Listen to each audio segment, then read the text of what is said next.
আলহামদুলিল্লাহি রাব্বিল আলামিন ওয়াসসালাতু ওয়াসসালামু আলা সাইয়্যিদিল আমবিয়াই ওয়াল মুরসালিন আম্মা বা'দ ফাআউযু বিল্লাহি মিনাশ শাইতানির রাজীম বিসমিল্লাহির রহমানির রহিম আসসালাতু ওয়াসসালামু আলাইকা ইয়া রাসূলুল্লাহ আসসালাতু ওয়াসসালামু আলাইকা ইয়া হাবিবাল্লাহ আসসালাতু ওয়াসসালামু আলাইকা ইয়া নবিয়াল্লাহ ওয়া আলা আলিকা ওয়া আসহাবিকা ইয়া নূরাল্লাহ। মাদানী চ্যানেলের দর্শকবৃন্দ, উপস্থিত হয়েছে এই মাদানী চ্যানেল বাংলার নিয়মিত একটি অনুষ্ঠান মৃত্যুসজ্জায় বুজুর্গানে দিনের উপদেশ। এই অনুষ্ঠানে আমরা আল্লাহ পাকের নৈকট্যশীল নেককার বান্দা যারা রয়েছে তাদের বিশেষ উপদেশের উপর আমরা একটি বিষয় নিয়ে থাকি। আজকেও আমরা খুবই গুরুত্বপূর্ণ একটি বিষয় নিয়েছি, যা আমার আপনার দুনিয়াতে আসার পর থেকে কবর পর্যন্ত আমাকে রেহনুমাই করবে। এমন একটি খুবই ইম্পর্ট্যান্ট একটি বিষয় নিয়ে আমরা আলোচনা করব। আসুন আমরা অনুষ্ঠান শুরু করার পূর্বেই একটি দুরূদ শরীফের ফজিলত আমরা শ্রবণ করি। আল্লাহ পাকের সর্বশেষ নবী, আখিরি নবী হুজুরে পুর নূর সাল্লাল্লাহু আলাইহি ওয়াসাল্লাম ইরশাদ করেন, ইযা নাসিতুম শাইআন, যখন তোমরা কোনো কিছু ভুলে যাও, ফাসাল্লু আলাইয়া, তখন আমার উপর দুরূদ শরীফ পাঠ করো। তুযকিরুহু ইনশাআল্লাহু তাআলা, ইনশাআল্লাহ স্মরণে এসে যাবে। সুবহানাল্লাহ। আল্লাহ পাকের কত বড় দয়া যে আমরা যদি হুজুর সাল্লাল্লাহু আলাইহি ওয়াসাল্লামের উপর দুরূদে পাক পাঠ করি, এর বরকতে আমাদের ভুলে যাওয়া জিনিস স্মরণে এসে যাবে। তো আসুন আমরা নিয়ত করি যে যেই কোনো ক্ষেত্রে যারা স্টুডেন্ট আছেন, আপনি পড়ালেখার ক্ষেত্রে, আপনি চাকরি করেন, আপনার চাকরির ক্ষেত্রে, যারা বিজনেসম্যান আছেন আপনারা ব্যবসার ক্ষেত্রে এটিকে আমল করতে পারেন। আপনি কোনো জিনিস কোথাও রেখেছেন, আপনি কোথাও টাকা রেখেছেন, বা কোনো স্টুডেন্ট সে পড়া ইয়াদ করেছে, পড়া সে স্মরণে আসছে না। অনেক সময় আমরা পরীক্ষার হলে সারা রাত পড়ে যখন পরীক্ষায় বসি তখন আমার পড়া স্মরণে থাকে না। তো চাইলে কিন্তু আমরা এই আমলটি করতে পারি, যখনই আমাদের পড়া হোক বা যে কোনো বিষয় স্মরণে থাকবে না, আমরা দুরূদ শরীফ যেন পাঠ করি। কেননা খুবই একটি এই দুরূদে পাকের ব্যাপারে যারা এই দুরূদের উপর আমল করেছে, প্র্যাকটিক্যাল আলহামদুলিল্লাহ বুজুর্গ যারা রয়েছেন এনারাও অনেক দুরূদে পাকের বরকত দুনিয়াতে রেখে গিয়েছেন আমাদের জন্য প্রমাণস্বরূপ, উদাহরণস্বরূপ, এবং আমাদের জন্য যেন উৎসাহ আরও বেড়ে যায় আল্লাহ পাকের নেককার বান্দাদের এই আমলের কারণে। আসুন এমন একটি ঘটনা আমরা শ্রবণ করি, তাহলে আরও বুঝতে পারবো। যেমন কাজী মোহাম্মদ সুলতান আলম মিরপুরি রহমতুল্লাহ তাআলা আলাইহির ক্ষেত্রে রয়েছেন যে ইনি এমন একজন আলিম ছিলেন, এমন বড় আলিমে দ্বীন ছিলেন যে উলামায়ে কেরামগণ ইনার কাছে আসতেন, ইনার দরবারে আসতেন, ইনার কাছে বসতেন, ইনার মজলিসে আসতেন। তো উলামায়ে কেরাম যখন ইনার মজলিসে উপস্থিত হতেন, দ্বীনি মাসআলা নিয়ে যখন আলোচনা হতো, কখনো কখনো কোনো মাসআলা কিতাব থেকে দেখতে হলে তিনি কাউকে বলতেন যে অমুক কিতাবের অমুক পৃষ্ঠায় অমুক জায়গাতে এই মাসআলাটি আছে, এটার সমাধান আছে। কিন্তু যখন বলতো যে আপনি মাসআলাটি খুঁজে বের করুন, অনেক সময় তো বের করে ফেলতো, কিন্তু কখনো কখনো নাকি এমনও হতো যে অনেক খোঁজাখুঁজির পরও মাসআলা খুঁজে পেত না। তো ওই মুহূর্তে বলা হচ্ছে যে না পাওয়া গেলে তখন তিনি কিতাব বন্ধ করে হাত ধরতেন এবং কিতাব বন্ধ করে ইনি দুরূদ শরীফ পাঠ করতেন। দুরূদে পাক যখন পাঠ করতেন, আল্লাহ পাকের দোয়ায় হুজুর সাল্লাল্লাহু আলাইহি ওয়াসাল্লামের হাদিসে মুবারকা যে তোমরা যখন ভুলে যাবে আমার উপরে দুরূদে পাক পাঠ করো।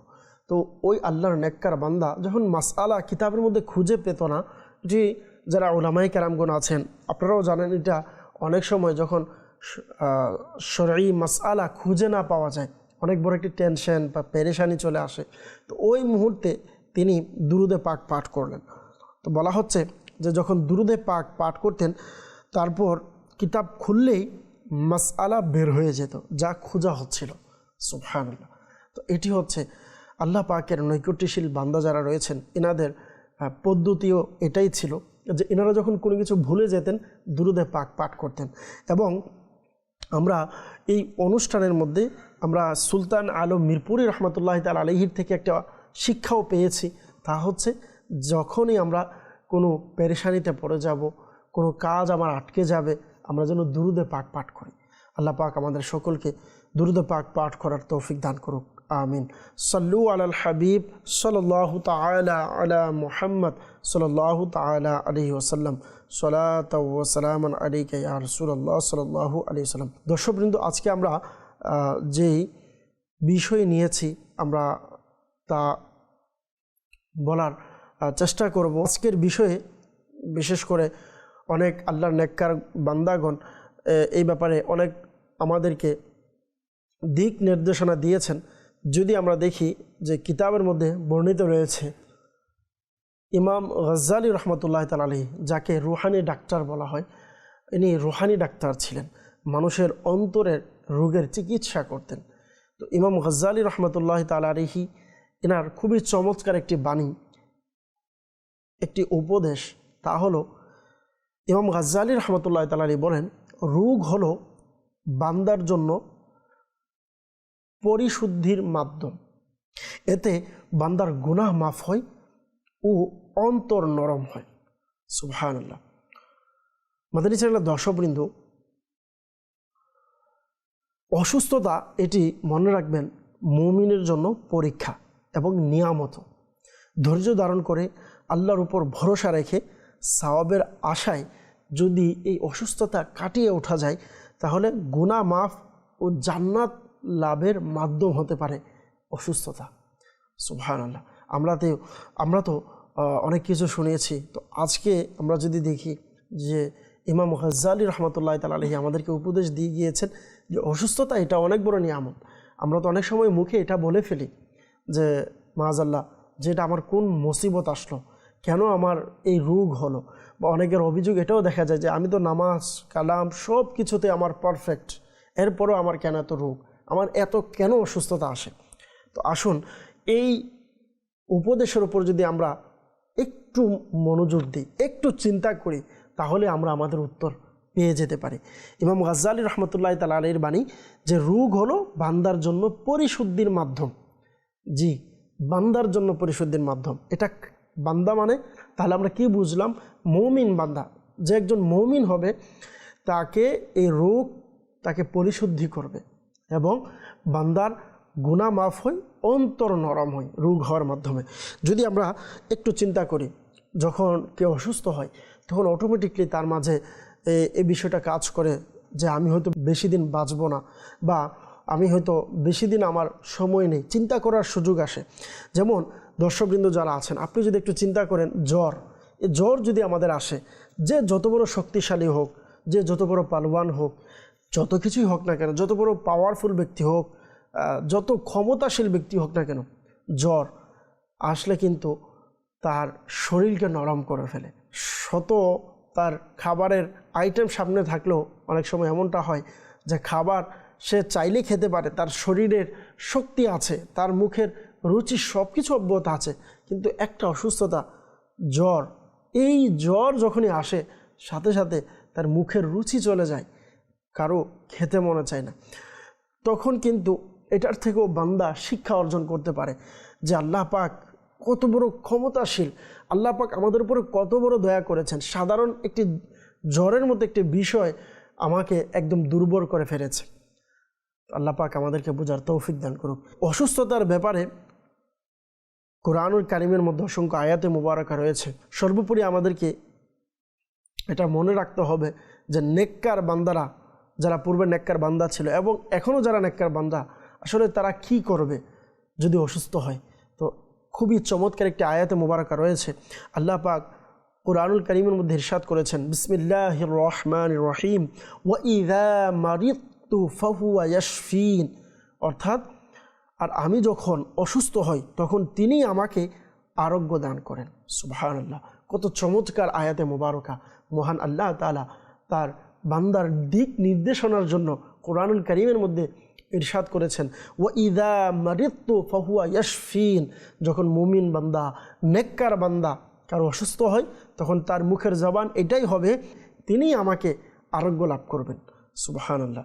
আপনি যদি দেখেন অপর আয়াতে মুবারকায় অসুস্থতার বিষয়ে কোরআনুল কারীমের মধ্যে সূরা বাকারার 155 নং আয়াতে মুবারকায় আল্লাহ পাক ইরশাদ করেন, বিসমিল্লাহির রহমানির রহিম, وَلَنَبْلُوَنَّكُمْ بِشَيْءٍ مِّنَ الْخَوْفِ وَالْجُوعِ وَنَقْصٍ مِّنَ الْأَمْوَالِ وَالْأَنفُسِ وَالثَّمَرَاتِ وَبَشِّرِ الصَّابِرِينَ। অর্থাৎ আল্লাহ পাক রব্বুল আলামিন কোরআন কারীমের মধ্যে ইরশাদ করেন, আমি অবশ্যই তোমাদেরকে পরীক্ষা করব কিছু ভয়, কিছু ক্ষুধা, সম্পদ, প্রাণ ও ফসলের ক্ষয়ক্ষতির মাধ্যমে, আর ধৈর্যশীলদের সুসংবাদ দাও। সুবহানাল্লাহ। তাহলে মহান আল্লাহ পাক রব্বুল আলামিন এই আয়াতে মুবারকার মধ্যে যদি আমরা দেখি স্পেশালি তিনটি বিষয়কে ইরশাদ করলেন। এক হচ্ছে ভয়, আরেকটা ক্ষুধা, সম্পদ, এবং চতুর্থ নম্বরে প্রাণ ও ফসলের ক্ষয়ক্ষতি দিয়ে। প্রাণ এর ক্ষয়ক্ষতি মানে আমরা বুঝতে পারি সহজে, যেমন অসুস্থতা, এটাও শরীরের জন্য, নিজের জন্য একটু ক্ষতির মাধ্যমে, অসুস্থতার কারণে অনেক সময় অনেকের অনেক বড় ক্ষতি হয়ে যায়। তো যত বড়ই ক্ষতি হোক না কেন, এটা মনে রাখতে হবে আল্লাহ পাক রব্বুল আলামিন আমাদেরকে পরীক্ষা করছেন। আল্লাহ পাক রব্বুল আলামিন আমাদেরকে বুঝার তৌফিক দান করুক। মাদানী চ্যানেলের দর্শকবৃন্দ, সেই জন্য আমাদেরকে মাথায় রাখতে হবে যে আমি যদি অসুস্থ হই, এটা আমার আল্লাহ তাআলা আমাকে পরীক্ষা করছেন। তবে এটা নয় যে আমরা অসুস্থ হলে চিকিৎসা নেব না, অবশ্যই চিকিৎসা নেব, এটা হচ্ছে মাধ্যম চিকিৎসা নেওয়া। এবং আমরা এটা বিশ্বাস করি যে ওষুধ বা কোনো চিকিৎসা আমাকে সুস্থ করতে পারবে না যতক্ষণ না পর্যন্ত আমার আল্লাহ তাআলা ওই জিনিসের মাধ্যমে আমাকে সুস্থতা করার উপর দয়া না করবে। আল্লাহ পাক যদি দয়া করে, আমার অল্পতেই সুস্থ হয়ে যাব আমি। অন্যথায় পৃথিবীর বড় বড় ক্ষমতাশীল ব্যক্তিরা আজ তারা দুনিয়াতে নেই। বড় বড় ক্ষমতাশীল ব্যক্তিরা তাদের টাকা পয়সা, ধন সম্পদ, হসপিটাল, কোনো কিছু তাকে বাঁচাতে পারেনি। আল্লাহ পাক আমাদেরকে বোঝার তৌফিক দান করুক, আমিন। মাদানী চ্যানেলের দর্শকবৃন্দ, সহিহ বুখারী শরীফের হাদিসে মুবারাকার মধ্যে রয়েছে, আসুন আমরা শ্রবণ করি। মা ইউসিবুল মুসলিমা মিন নাসবিন ওয়ালা ওয়াসাবিন ওয়ালা হাম্মা ওয়ালা হুজনিন ওয়ালা আযান ওয়ালা গাম্মা হাত্তা শাওকাতি ইউশাকুহা ইল্লা কাফফারাল্লাহু বিহা মিন খাতায়াহু। সুবহানাল্লাহ। অর্থাৎ মুসলমানদের যে কোনো কষ্ট, অসুস্থতা, চিন্তা, দুঃখ, কষ্ট বা উদ্বেগ, এমনকি একটি কাটা বিদার মাধ্যমেও আল্লাহ তাআলা তার গুনাহ মাফ করে দেন। সুবহানাল্লাহ। আপনি যদি একটু চিন্তা করেন, কষ্ট, অসুস্থতা, চিন্তা, আমরা অনেক সময় অনেক কষ্ট থাকি, টেনশনে পড়ে যাই, কেন আমার কষ্ট আসছে। চিন্তা, প্রত্যেক ব্যক্তিরই চিন্তা আছে। অসুস্থতা, দুঃখ, অনেক সময় আমাদের মনে এটা কাজ করে, আমি তো নামাজ পড়ি, আমি দিনের কাজ করি, আমি গুনাহের দিকে যাই না, এরপরও আমার পিছু ছাড়ে না কষ্ট, এরপরও আমার পিছু ছাড়ে না দুঃখ কষ্ট যেন আমার সাথেই লেগে আছে। তো প্রিয় ভাই, মাদানী চ্যানেলের দর্শকবৃন্দ, আপনাদেরকে বলবো, এই কষ্ট, দুঃখ, এটা তো আল্লাহ পাক বান্দার জন্য এটা একটা নিয়ামত। তো আমি ভালো কাজ করছি, এই বিষয়গুলো আমার সাথে আসছে, এটা তো আল্লাহ পাকের দয়া। মনে রাখবেন, অসুস্থতা, কষ্ট, টেনশন, এই সকল বিষয় দুইটা কারণে আসে। হয়তো আমার আপনার গুনাহকে ক্ষমা করাবে, আর যদি কেউ এটা দাওয়া করেন যে আমার তো গুনাহ নেই, তো এটাও দাওয়া করা যাবে না যে আমার কোনো গুনাহ নেই। অবশ্যই আল্লাহর কাছে আমাদেরকে ক্ষমা চাইতে হবে। হ্যাঁ, যদি কারো গুনাহ নেই, এমন কোনো আল্লাহর ওলি থাকে, তারপরেও তার টেনশন আসে, কষ্ট আসে। আমরা অনেক সময় অনেক আল্লাহর ওলিদেরকেও দেখি খুব টেনশনে থাকে, অনেক কষ্টে থাকে, অনেক পেরেশানি। অনেক সময় সাধারণ মানুষের প্রশ্ন থাকতে পারে, হুজুর মানুষের আবার পেরেশানি, হুজুর থেকে আমরা দোয়া নেব, হুজুর কেন টেনশনে থাকে? তো মনে রাখবেন, হুজুর থেকে আমরা দোয়া নেই, যাই নেই, এটা তো হবে, কিন্তু আল্লাহ তাআলা হুজুরকেও কষ্ট দিচ্ছে, হয়তো আল্লাহ তাআলা হুজুরের গুনাহ মাফ করাবে, আল্লাহ তাআলা হয়তো ওই ব্যক্তির পদমর্যাদাকে বৃদ্ধি করবে। যেটা বলছিলাম যে দুইটা কারণে, একটা হয়তো গুনাহ মাফ হয়, অন্যথায় এই অসুস্থতা, এই কষ্ট, এই টেনশন, এই পেরেশানি বান্দার দরজাতকে বুলন্দ করে। সুবহানাল্লাহ। অসংখ্য হাদিসে মুবারকা এবং কিতাবের মধ্যে এমন অসংখ্য ঘটনাও আছে। আল্লাহ পাক আমাদেরকে বোঝার তৌফিক দান করুক, আমিন।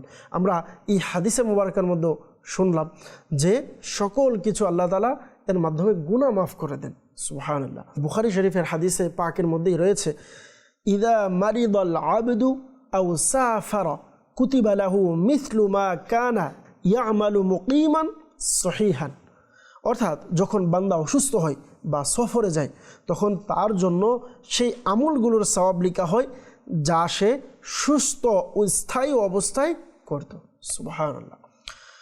খুবই চমৎকার হাদিসে মুবারক আমরা শ্রবণ করলাম যে বান্দা যখন অসুস্থ হয় অথবা সফরে যায়, যেমন আমি আমার নিজের বাড়িতে থাকলে, আমি যেখানে মুকিম যেখানে থাকতাম, এখানে থাকলে আমার তাহাজ্জুদ নসিব হতো, আমার দৈনিক কোরআন তেলাওয়াত নসিব হতো, আমার পিতামাতার খেদমতের নসিব হতো, আমি ভালো কাজ করতে পারতাম। হয়তো আমি সফরে থাকার কারণে, কোনো কাজের কারণে আমি করতে পারি নাই। তো আল্লাহ পাক রব্বুল আলামিন বললেন যখন কোনো বান্দা সফরে যায় তখন তার জন্য সেই আমলগুলো লেখা হয় যে সে স্থায়ী অবস্থায় যা করত। এবং যখন কেউ অসুস্থ হয়, ইদা মারিদাল আবদ, যখন কোনো বান্দা অসুস্থ হয় তখন ওই সময়ও আল্লাহ পাক রব্বুল আলামিন সে সুস্থ অবস্থায় যে আমল করত। কেউ যদি এই জন্য বলা হয় আমি আপনি, আল্লাহ পাক আমাদেরকে এখন যে শক্তি দিয়েছেন, একটা সময় গিয়ে আমরা এই শক্তি আমাদের শরীরে থাকবে না।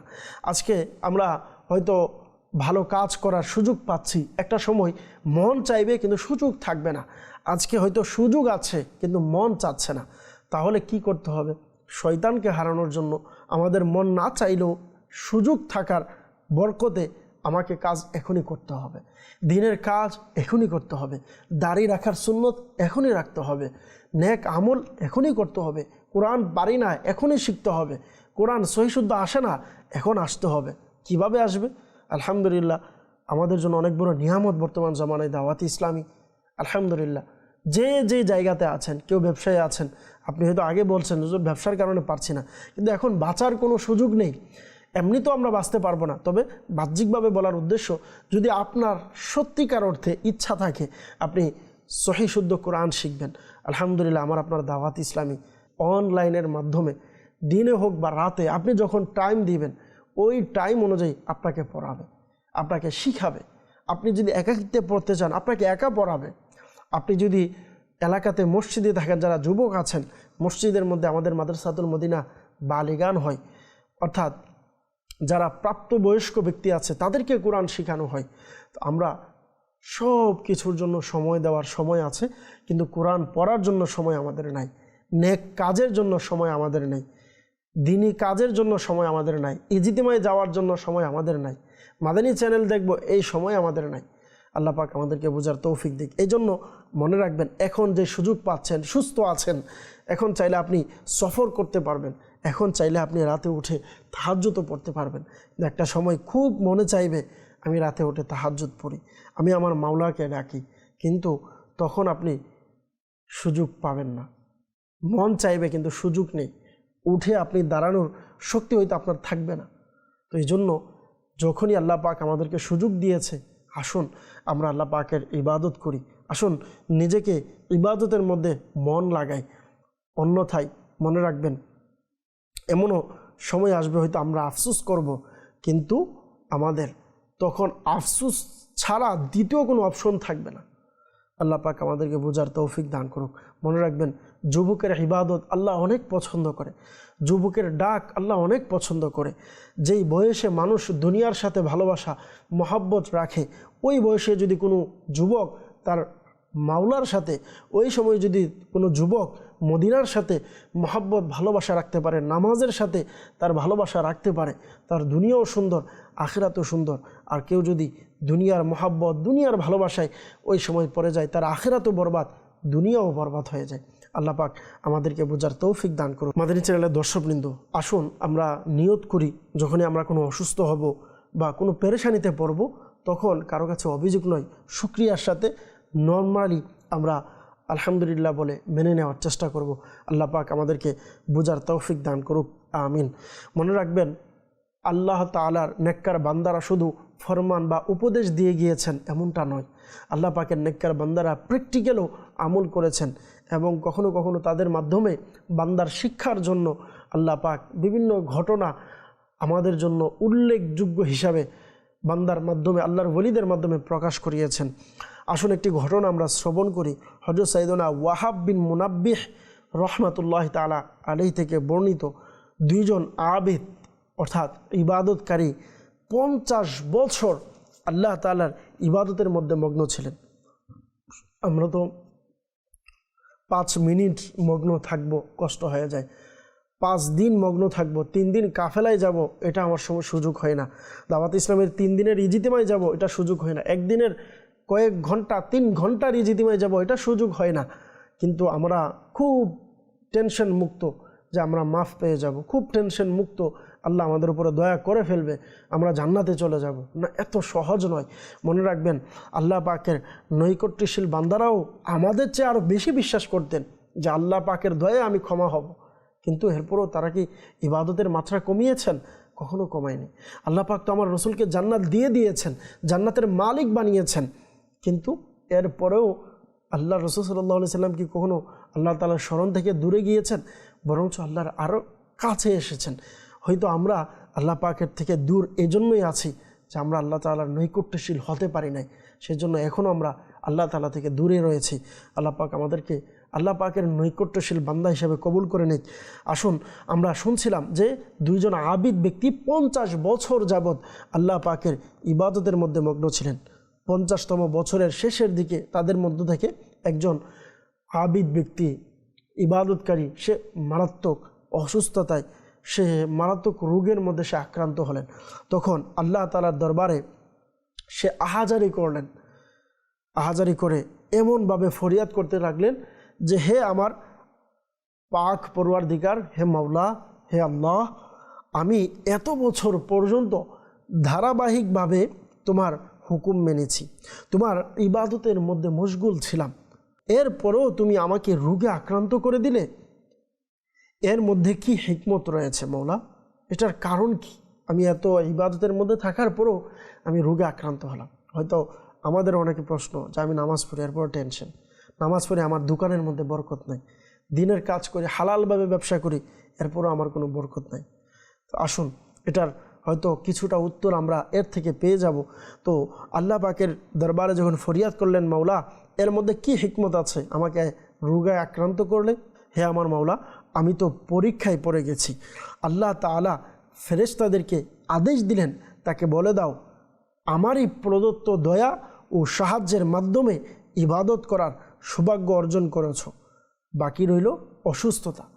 অর্থাৎ আল্লাহ পাক, বাস আমরা যদি নেক কাজও করি না, এটা আমার বাহাদুরি নয়, এটা আল্লাহ পাকের দয়া, আল্লাহ পাকের অনুগ্রহ, আল্লাহ পাকের প্রদত্ত দয়া আমার উপরে। আমি নেক কাজ করতে পারছি, আমার মাথায় পাগড়ি আছে, এটা আমার আল্লাহর দয়া। আমার নেক আমল করার সৌভাগ্য হচ্ছে আল্লাহ তাআলার দয়া। আমার ব্যবসায় আমি এখনো হালালভাবে চালাতে পারছি, এটা আমার আল্লাহ আমার উপরে দয়া করেছেন। তো শুকরিয়ার বিষয়। আল্লাহ পাক আমাদেরকে বুঝার তৌফিক দিক। বললেন যে বাকি রইল অসুস্থ। আমি যে অসুস্থ করলাম, অসুস্থতা এটা কেন? বললেন আমি তোমাকে আবরার, আবরার কাকে বলা হয়? বুজুর্গা যারা রয়েছেন, বুজুর্গানে দিন, তাদের যে উচ্চ মর্যাদা, প্রত্যেক বিষয়ের একটা লেভেল থাকে। যারা সরকারি চাকরি করেন, বিভিন্ন রকমের বিভিন্ন পদ, বিভিন্ন আপনি মানুষের হয়ে থাকে। শিক্ষকতার ক্ষেত্রে প্রাইমারি, প্রাথমিকের পর এবার আসে বিদ্যালয়, এরপর কলেজ, তারপর ইউনিভার্সিটি। তো প্রত্যেকটার এক একটা ধাপ থাকে। আল্লাহ তাআলার যারা নেককার বান্দা রয়েছে তাদেরও ধাপ রয়েছে। আল্লাহ পাকের নৈকট্যশীলের বান্দাদের যারা, এর মধ্যে একটা ধাপ হচ্ছে কি? আবরার। আর বুজুর্গানদের যে উচ্চ স্থান, বললেন আমি তাকে অসুস্থ দিয়েছি, ওই আবরারের মর্যাদায় পৌঁছানোর জন্য অসুস্থ করেছি। সুবহানাল্লাহ। এবং বললেন তোমার পূর্ববর্তী লোকেরা অসুস্থ ও মুসিবতের প্রত্যাশী ছিল, আর আমি তা না চাইতেই তোমাকে দিলাম। সুবহানাল্লাহ। তো নেককার বান্দারা অনেক সময় আল্লাহর কাছে দোয়া করতেন, আমার কেন টেনশন আছে না। আমরা অনেক সময় টেনশনে থাকি, কেন টেনশনে আসে? আল্লাহ পাকের যারা নৈকট্যশীল বান্দারা কখনো এই জন্য টেনশনে পড়ে যেতেন, কেন আমার টেনশন নাই, কেন আমার পেরেশানি নাই। আল্লাহ তাআলা আমাদেরকে বোঝার তৌফিক দিক। সত্যিকার অর্থে আমাদেরকে অসুস্থতায় ধৈর্য ধারণ করার, টেনশনে মুসিবতের মধ্যে ধৈর্য ধারণ করার তৌফিক দান করুক। আমিন বিজাহিন নবীল আমিন সাল্লাল্লাহু তাআলা আলাইহি ওয়াসাল্লাম। এ পর্যন্ত যারা আমাদের অনুষ্ঠানের সঙ্গে ছিলেন, আপনাদের সকলের শুকরিয়া আদায় করছি। আবারও আগামী পর্বে আপনাদের সাথে দেখা হবে। এ পর্যন্ত সকলে ভালো থাকুন, সুস্থ থাকুন, মাদানী চ্যানেল দেখতে থাকুন। সাল্লু আলাল হাবিব সাল্লাল্লাহু তাআলা আলা মুহাম্মদ সাল্লাল্লাহু তাআলা আলাইহি ওয়াসাল্লাম।